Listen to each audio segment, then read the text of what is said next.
Wait, this is the interior? This is bullshit. I just want it. Can you see myself? Can you see myself? Can you see myself? See myself? Can you see myself?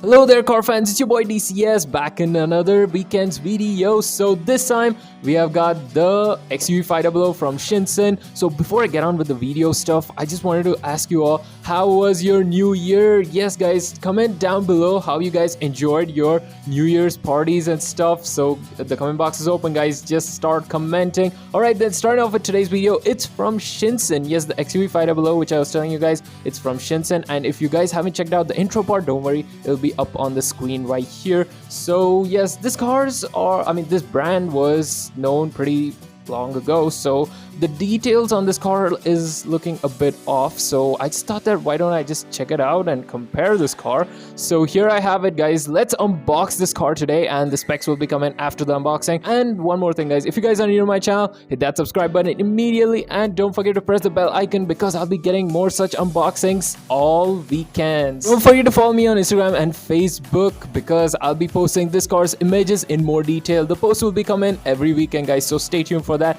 And also if you guys want to purchase this car, don't worry, the links will be in the description for you guys to buy. Alright then, starting off with the unboxing.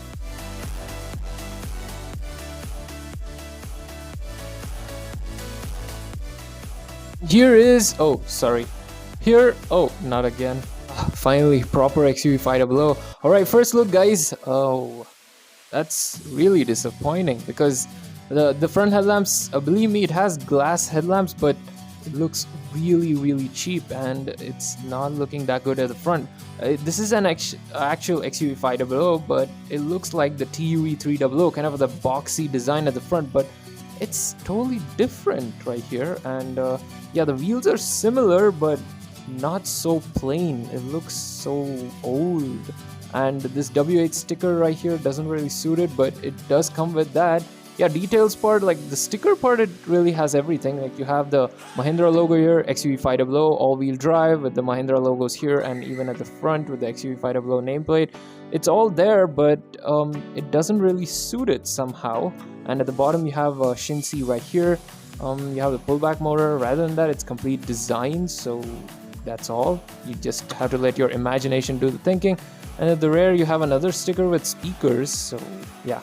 And believe me, the interior you only get this much, so the details part, it's a complete no, because the interior sucks in this car. Yeah, you have the sticker of the center console and stuff, but it's not that good.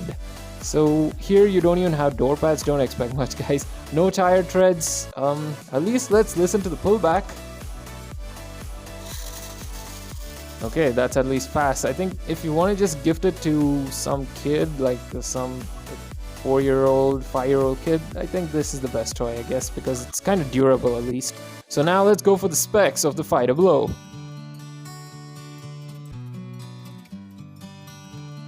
So let's talk specs of the Mahindra XUV 500. First things first, this is a 2011 XUV 500, and talking about its engine, the engine you have two options. First one is the petrol. The petrol one is a 2-liter M-Hawk 140 inline 4-cylinder, and going for the diesel one, it's a 2.2-liter M-Hawk 140 turbo diesel. So yeah, you have a turbo diesel in it. So going for the transmission, you have two options again. The first one is a 6-speed manual and the other one is a 6-speed automatic, both in 6 speeds, but I still prefer the manual guys.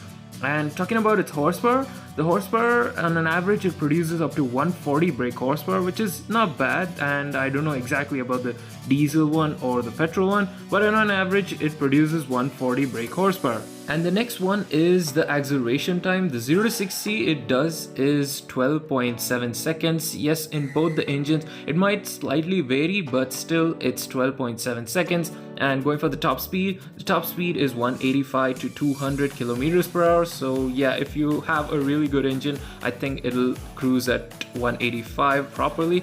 And talking about the body style, of course you guys know this one. It is a 5-door SUV, And that's for the info, guys. Oh, and one more thing, this car is available in both all-wheel drive as well as front-wheel drive, whereas the version we have over here is actually the all-wheel drive one, which I guess it is true.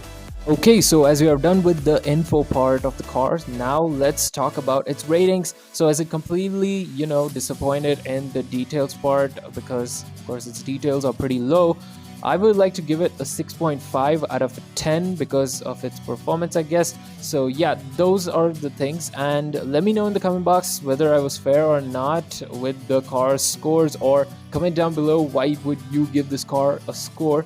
So I'll see you all next week, guys, and if you guys still want this car, the purchase links of this car will be in the description for you guys to buy, and I'll see you all next week. Happy New Year, guys. Bye bye. DCS out. Thanks for watching and do subscribe!